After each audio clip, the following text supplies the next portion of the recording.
Hey, y'all, it's Mandy. Before we dive into this week's episode, I just want to take a moment and thank my patrons and premium subscribers who have been here partnering with me to create this work.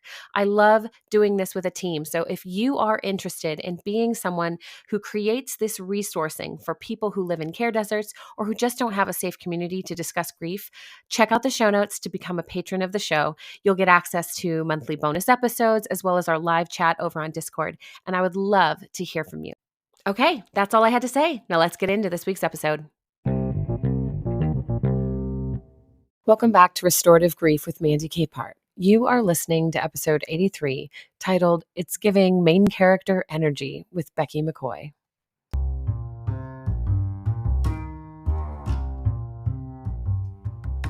My conversation this week with my friend Becky is one that goes in a lot of directions. And that's also the nature of grief, isn't it? Becky McCoy is a spiritual director and coach, as well as a fellow podcaster and grief educator.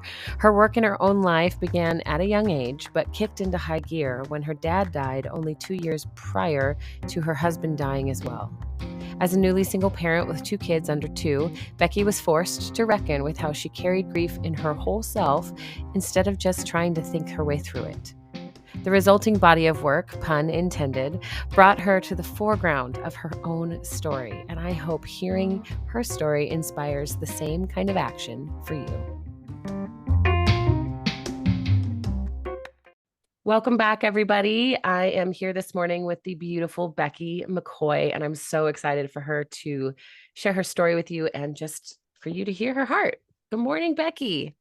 Hello. Welcome to Restorative Grief, my friend. How are you? Thanks. I'm okay. Yeah. Yeah, just okay, but that's me being honest. So, And that's absolutely what I love about you. And we were just talking off air about how your story is one among many, but because the fact that you are actually honest about what you're experiencing, it becomes so approachable and invitational. So, Becky, you mhm. are, I'll just give people like a quick rundown. Like, you're this Sure. incredible mom of 2, and you host the Sucker Punched with Becky McCoy podcast, which I adore, by the way. I think it's wonderful. Oh, Yeah, and you work for the Brian Daigle Foundation, and you're hilarious on Instagram, and you can tell more things about what you do because obviously I can't touch all of it with how busy you yeah, are. I mean, that was pretty great. Okay, good. I'm the I'm the communications and outreach coordinator for the Brian Daigle Foundation, which is a local nonprofit that provides adult grief support and works in the community to do suicide prevention and awareness. Yeah. So that is, I'm just so proud to be involved with the work that they're doing. They're really, really shifting how people talk about mental health and grief. So that's pretty wonderful. And then I host Sucker Punch and blog and do some freelance writing. Yeah, and I kind of right now in these last couple of years in my life, my hyper focus, I guess, in my work has been contemplative practices for grief and mental health and burnout, and just those of us who are overachievers or we're the good kids and the good students and whatnot have worked really, really, really hard. And then we kind of get smacked in the face or maybe we say sucker punched by grief and mental illness and burnout and all of these different things. And, um, you know, I think a lot of us grew up thinking that we could think our way out of it or that we could do more things to feel better, but really it's kind of the opposite.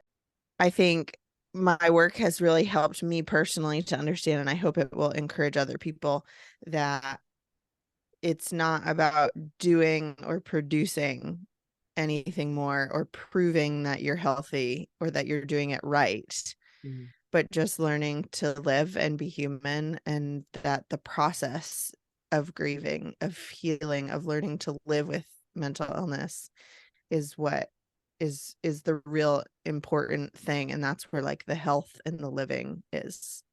Yeah.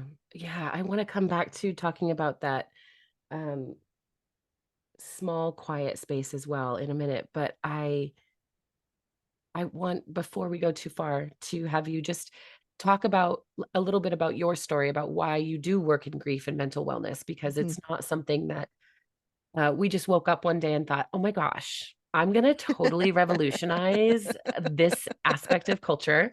Watch me Yeah. go. Um, Yeah.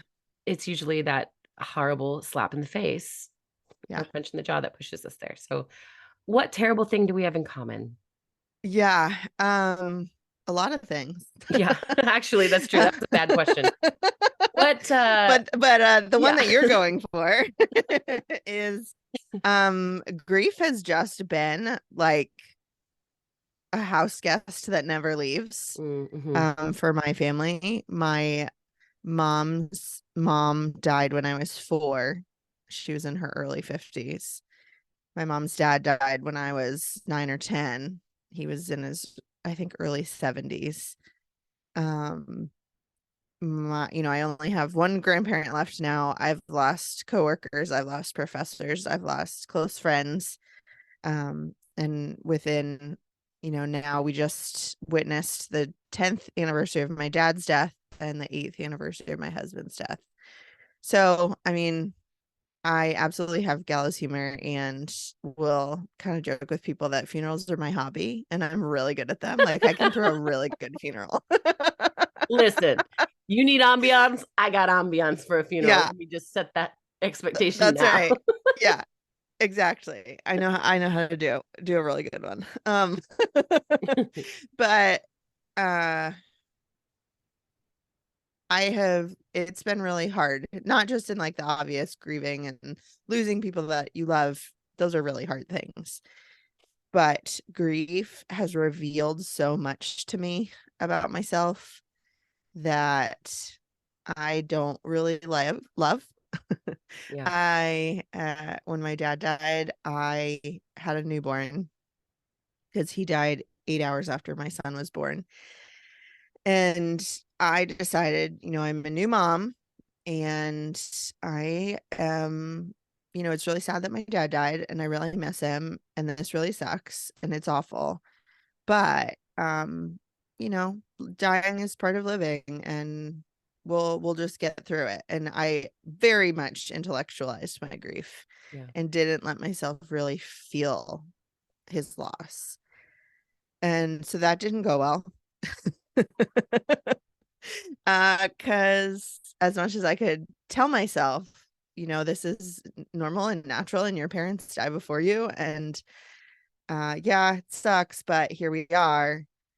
I didn't allow my body to like my body and my mind were in very different places Right. in the grief and I was really ignoring the grieving that my body needed to do Mm. because it didn't feel productive. I thought I could, solve the problem. It was that grief was a problem to be solved. And if I Right. could figure it out and understand it, then I could move past it. And yeah, I'd be sad, but I wouldn't be grieving. Grief almost felt like a distraction. Mm. Um, yeah, so that didn't go so hot. Um, and then when my husband got sick, it's like, okay, I have to do it differently this time because my husband died when I was 8.5 months pregnant. So I knew, and I had a 2-year-old. So I mean, just life was different. And it was Yeah. my husband, not my dad. And I was going to have a newborn and a 2-year-old and be on my own. And I just, I didn't know how I was going to grieve or like what the grief would be like, but I just knew that I couldn't make it purely intellectual Yeah. again. So, I would just kind of let myself fall apart and started learning how to listen to my body. Mm. I am someone who in grief typically needs to kind of stay busy and have a lot of things to do. Part of that is like the ADHD tendency to want to avoid all things that don't feel good. But also I just have a really hard time identifying and feeling emotions. And also I had 2 children, so I didn't really have a choice except for to just keep, Right. kind of barreling along. Um, and so those first couple years, we stayed really busy, and it was really hard and really exhausting. Um, because in some ways my body was forcing me to grieve, but in other ways I knew that I had to push off the grief because I had a newborn and a 2-year old, And and I that's had to so like real. survive Yes. until they could both be in school.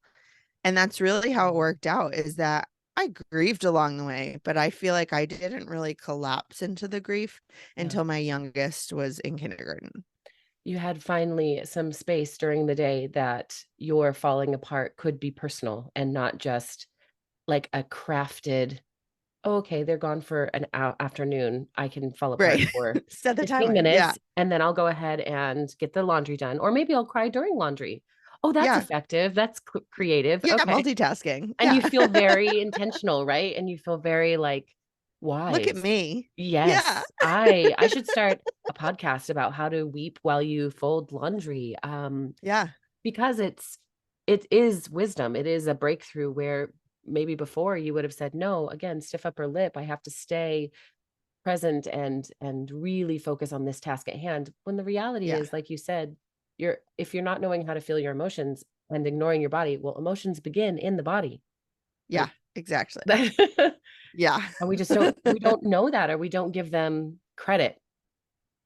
Exactly. And that's been one of the biggest things that I've learned, is even just with my therapist having to sit down and say, my body feels sad today. I couldn't Yeah. even say I feel sad. I could only observe that my body feels sad. Yeah. Yeah. And that was, for a while, that had to be enough to just identify the emotions that were sitting in my body. And yeah, It's I interesting that you say that too, because there's a school of thought about somatic intelligence and body mm, work that actually says when we give ourselves permission to see our whole self as parts that are integrating, mm, yep. you go from saying I am sad and merging with that emotion, that feeling of sadness, Mm-hmm. to something in me feels sad, Mm, to then the observation and felt sense of I am sensing that something in me is sad. It mhm. actually creates ability to access that emotion in your body differently than if you were to merge with it and say, I am sad. So even though you're saying, Yeah. like, oh, I couldn't even say I'm sad, you kind of worked that body intelligence backwards, which is brilliant because a lot of people struggle to find and experience felt senses in the body. And of course, now Mhm. you've done all that work. And so you can say, well, yeah, now I know what my body is experiencing. But Yes. but that's a really big I guess I'll say misunderstanding, because when we say I am sad or I am angry or I am grieving, Mhm.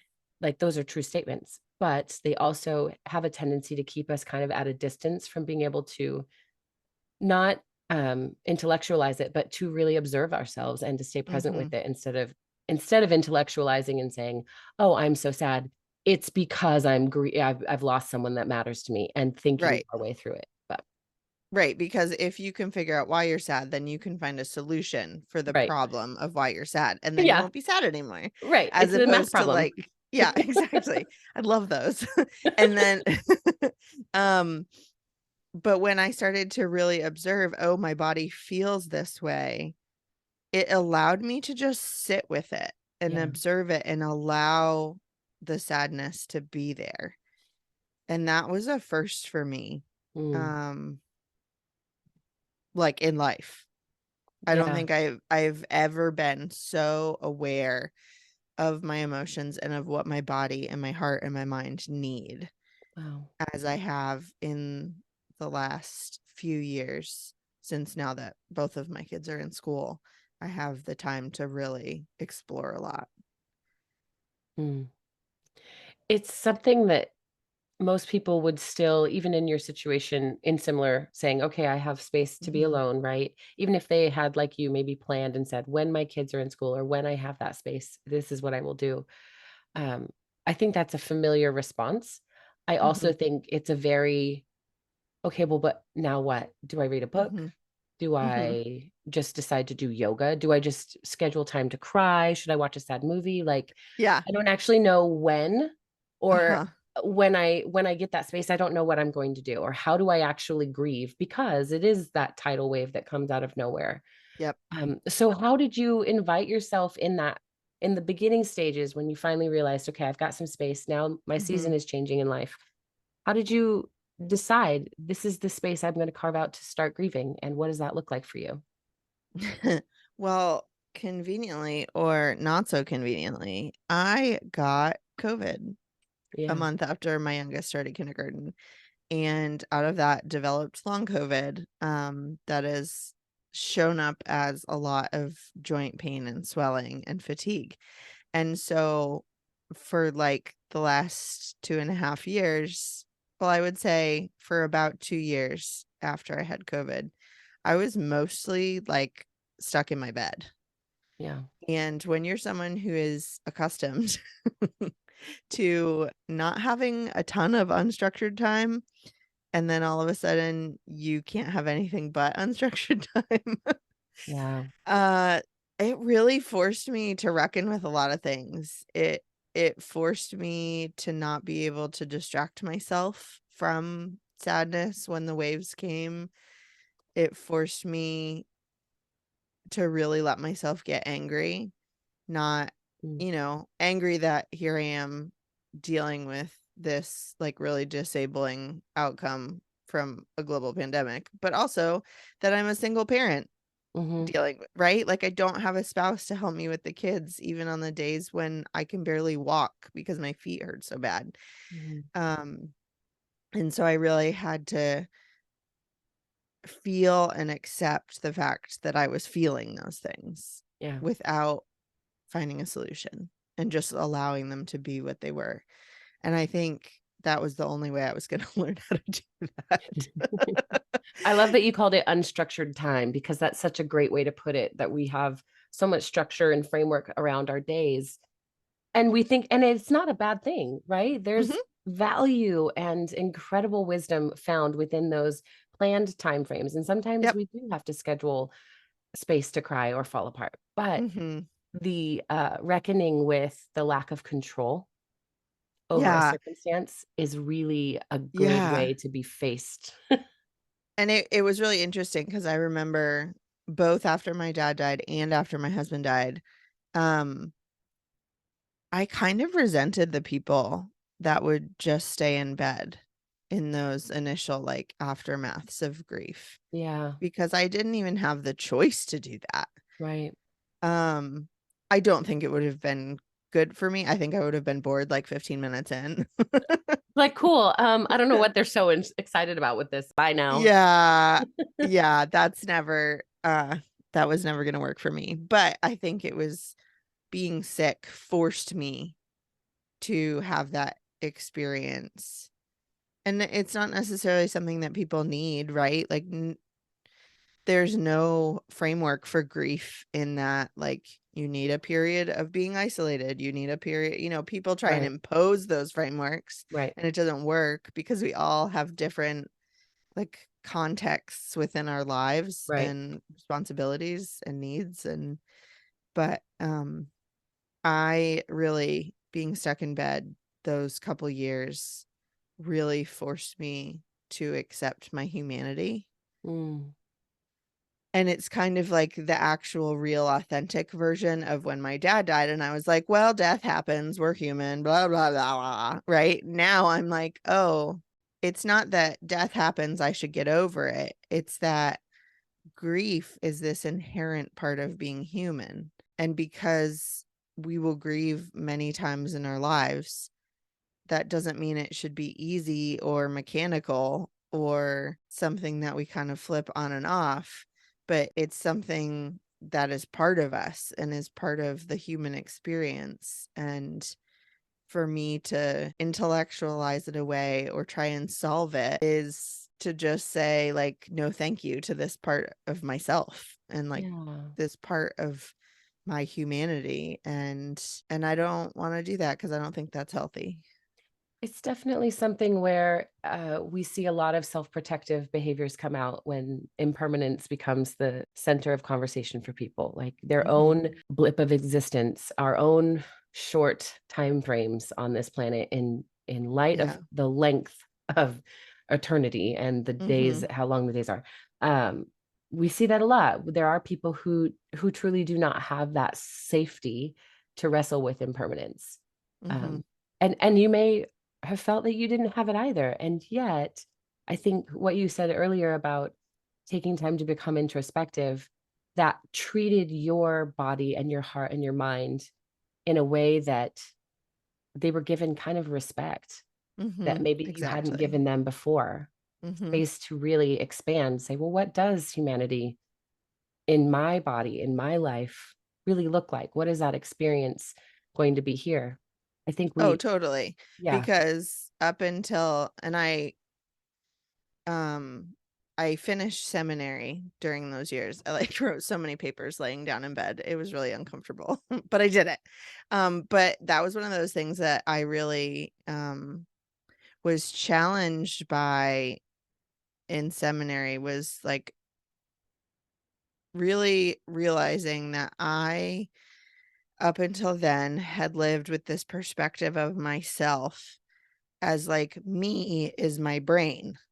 And then I just have like yeah. this body that's like the car that drives my brain around everywhere. Oh, that one, And that perspective is so hard for me to tolerate. I love that you yeah, brought it up. Say more. yeah, and like and part of it, right, is that I have ADHD. I have this neurodivergence that makes it really difficult for me to be aware of my body and to like connect with my body, and I have to be really intentional about Yeah.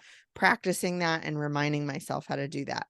So it's, it's through no fault of my own. That was just kind of my natural relationship with my body. But to Yeah. really force myself to say, like, no, my body is also me. Yes. Um, and my body has its own wisdom. And that's, my mom is a grief therapist. And so we talk a lot in our family just about how like the body always knows first. Sure. And if your body is like suddenly feeling like really awful and really sad, and you don't know why, not that Yeah. it matters why, but like But you need it's just kind when of you, out of yeah. nowhere, Yes. right? Yeah. Then all of a sudden you look at the calendar and you realize, oh, I have a grief anniversary coming Yes. up. And Yep. it's not always like the anniversary of when someone died. It's a lot of times for me, it's the anniversary of when my husband first started showing symptoms, Yeah. or it's right, or it's the beginning of the school year because my kids don't have a dad to celebrate another year with, right? Like any of these triggers, our bodies start to tell us ahead of time. Yep. And I'm really thankful that I have begun to really learn and work with my body, Hmm. and to listen to my body and to acknowledge and, like you said, respect that there is wisdom here. Yeah. The I if you drew a picture of me and had to color in, before I would have said I'm like 90% intellect and brain and like 10% body, and who cares about that 10% anyways. Yeah. But learning to just kind of let those even out a little bit more. And I think what you brought up too is really, it's a beautiful thing to remember that even in the midst of being activated and having something in your body rise up first, right? There's a Mhm. grief event coming, and our body reminds us by becoming a lot more achy or more fatigued. For me, it's always fatigue. When Mhm. my energy level drops, because I'm usually at 104, I know that something is coming up, something's going on that I'm not noticing. Yeah. Um, I love that in that same place, our body also has the ability to be resourced really well and to Mm. become grounded and to give ourselves permission to experience, like, oh, there is wisdom here because there are pains. There is a story that my body has Mhm. experienced, right? There's this activation that's been brought on. But Mhm. I also still contain and have access to calm and have access Mhm. to peace. And even in my body, I can say, well, my back is hurting, but my hands feel really good today. And I can bring my Mm. thoughts to those moments in my body that are also at peace recognizing that it's not one thing or the other. I think in my grief work, and especially my own personal experience of it, the way that I started was noticing, okay, fatigue is going to traumatize my entire body. I'm just going to have to Mm-hmm. give in and lay down.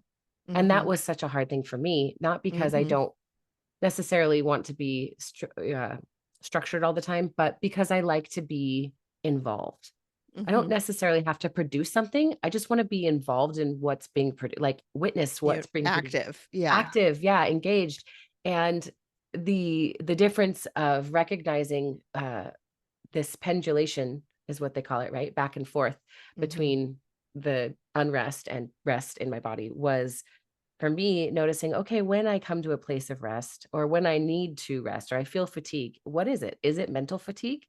Is Mm-hmm. it physical fatigue? Is this emotional fatigue? And how is it affecting who I am right now and who I want to be? It Mm-hmm. became it was such a source of wisdom that, like you said, in our body that allows us to, instead of become very fatalistic about grief work. I think that Yeah. it's so easy to say, like, well, if I start grieving, I'll never stop. So I can't. And every time I hear that, I just want to say, well, that's true to a degree. You'll never stop grieving. But the difference is grief is not sobbing hysterically everywhere you go for the Yeah. rest of your life. It's, Right. Yeah. At the foundation, we talk a lot about Anne, who is the founder. And she does a lot of, speaking at different conferences and things. And this illustration she uses, I just love it so much, is that, we talk about how grief doesn't end, and that can feel so overwhelming and awful to someone who is in that fresh grief, that I'm going to feel this way forever. Like, well, no, actually, your grief stays the same all the time. And we have like an illustration of like a marble, and your grief is that marble for your whole life. It doesn't grow, it doesn't shrink, it just is the marble. But as your life continues, your life is like a jar, and the jar gets bigger every year. It gets bigger and bigger and bigger. So when you look at it, it seems like the grief is smaller because it's a lot easier. There's so much more space to hold more things than maybe at the beginning. All that can fit in your tiny little jar is your one marble. yeah. And that's why grief feels so overwhelming. But it'll still be there. I like to say, like, I carry my grief in my pocket. Like, it comes with me everywhere I go. But I can carry other things along with my grief. It's not so heavy and overbearing that that's the only thing I can carry anymore. Yeah, and that's part of that work we do, right? Is learning how to expand our capacity in a way that is not expectation laden. It's Mm-hmm. not trying to meet someone else's needs or someone else's desires for our lives, but it allows us to say, well, what do I want? Mm-hmm. What do I actually want to shift into after this? Because you said this off air, I think, but grief wasn't something like losing these people we love wasn't awesome. It's not good for No, me. It didn't I'm change not. my life for the Yeah. better. How Yeah. do you, right? So our role then becomes, how do we not silver linings ourselves, Yeah. actually become curious and compassionate toward this fact that there is still always going to be, if we choose it, a net positive after a transition. No matter what that Mm-hmm. transition looks like, we can develop net positive if we are present, if we are intentional, if we are curious and compassionate. Especially as someone who is a single parent now, what would you say to someone who is in that boat, who's trying to silver linings themselves? And that's such a weird way to say it. Someone who's Yeah. trying No, to I look for get to silver it. linings, and they're not really ready to stay in the middle of that mud for themselves. But like, how do Yeah. you give them permission to say, like, yeah, celebrate little moments that feel like independence, that feel like healing, that feel Right. like sunshine? Mm-hmm. I start with affirming that the loss, and it doesn't isn't always necessarily the loss of like a human person. Like sometimes it's the loss of a job, a house, a relationship, there's fertility, like all of these things we experience as grief. But I usually start by just acknowledging and affirming that the loss they've experienced is profound. Yeah. And of course they're hurting. Like Of course you are. This awful thing has happened to you. And because we have such a black and white mindset of like, either I am destroyed by my grief or I am totally fine. It's like, no, more than not, Right. you are destroyed by your grief and you're totally Yeah. fine, Both right? Like, and, my friend. yeah, exactly. And so just allowing those things. And I think about that a lot when people will always tell me, "Oh, you're so strong, you're so brave. Like, look at all the things that you're doing." And I haven't figured out the perfect response yet. I'm going to get there one day. But it frustrates me to no end because I'm like, I'm just doing, like, I'm throwing spaghetti at the wall over Yeah. here. It'll stick when it's ready, but for God's sakes, the second it's Yeah, not. like, I'm not trying to achieve anything. I'm not trying to, like, be best single mom of the year. My children, I don't even know how they would answer that question, to be frank. Um, because those are just not my goals. My goals are not results oriented. Yeah. My goals are to listen to my body, are to, now I'm in this season where I love like the meme or the thought of like main character energy. Yeah. And so much of my life I have played the supporting role. I've been the quirky best friend like my whole life, both as like a typecast in actual like musical theater and whatnot. But just in my life I kind of settled into that role, and that was okay. But now, like, okay, I've done this work. I really know who I am. I know what I need. I know how to listen to my body. And I really don't want to get to the end of my life, whenever that may be, Hmm. and say, I missed out on so many things I wanted to do or that would have brought me joy because I didn't think that I could pursue those things. Wow. Yeah. Um, and that's another one of those grief lessons, right? Like, someone at Keith's funeral said, "Oh, how lucky that he died right after he finished med school and with a beautiful wife and 2 children." I was like, lucky for who? Like, You're like, I would I don't feel so lucky. I would like to break the news that you're about to get punched in the face. Yeah, I don't know how to say it exactly. any differently. And right. And I, as much as I hate that that person said that to me, I I do I want to feel that, when I'm at the end of my life, because it will come because I am human. Mhm. Um, that I didn't sit back and say, "Oh, I wish I could do that, but that's not for me." Mm. And so a lot of times I'll think about, this is so nerdy. I'll think about the TV show Loki and how Mm. they have all the variants and all the Yeah. different, right, paths Love and it. ways that life could have turned out. Mhm. And that helps me. Like, it's really hard and painful to think about the variant of me that maybe has like 4 kids by now because my Mm. husband didn't die, right? And Mhm. who knows where we're living because we were in the Air Force. And, that variant of my life is so different than this one.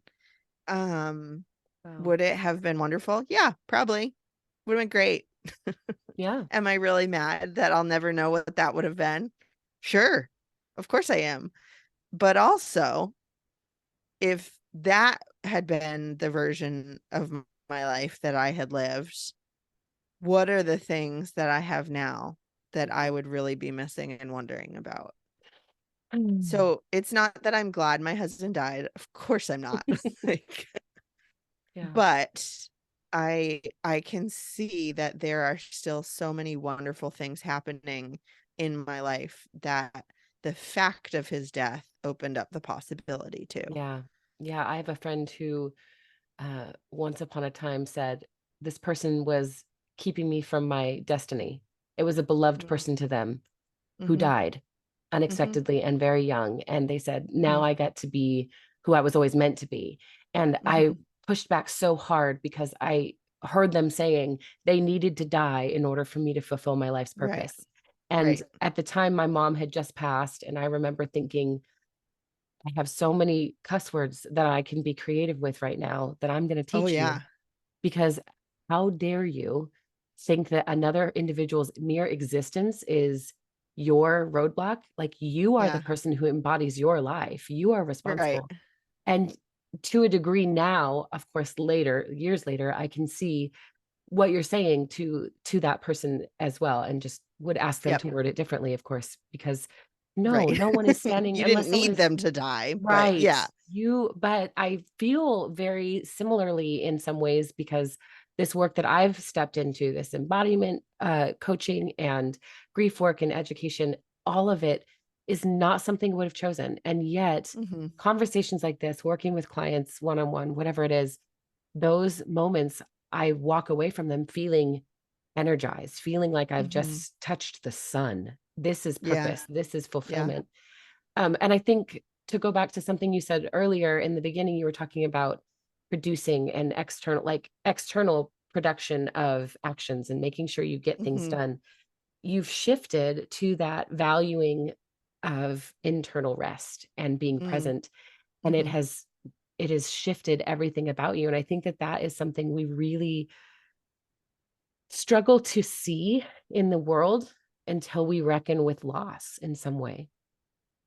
Yeah, for sure. And I think I lived so long.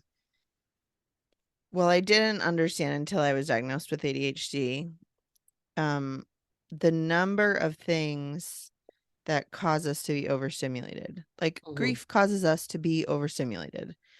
It is not a stimulus per se. It's not noise. It's not our five senses aren't necessarily experiencing it directly.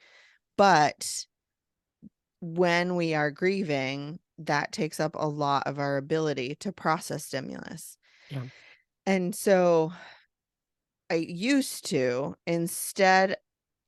just turn up the sound and everything else, right? Like, my kids will be in the back seat on a road trip, and one will have like an iPad, and one will have like a Switch or a phone or something.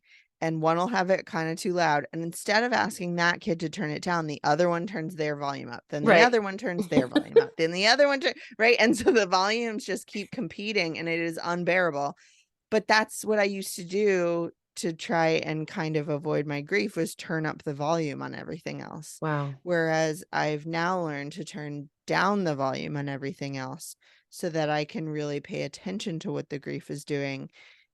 And usually the grief is like, okay, thank you, see you later. Right? And Yeah. either packs up and leaves for a while, or just kind of goes and sits quietly in the corner and doesn't require my attention anymore. And then I can turn the volume back to normal on everything else. But that's been a really tough lesson to learn. I think that is a really beautiful place to leave everyone wondering for themselves what they will do in Yeah. their story. Becky, how can people who are just inspired and excited to learn more about what you do and who you are, how can they get in touch with you? I am on all social medias at Becky L. McCoy. And my website is beckylmccoy.com. So I'm like stupid easy to find. Same. So And good. yeah. My podcast is Sucker Punched, and you can find the Brian Daigle Foundation at briandaglefoundation.org. Awesome. I'll make sure all of that's in the show notes as well. And Becky, can I just say that I was absolutely 100% right about you. I adore you. And I think that the work that you do, but more than anything, the person that you are is just so damn delightful. You're like a warm hug. So thank you. Well, thank Thank you. you for being here and Yeah, for sharing your heart. totally. Thanks for the work you do too. Absolutely.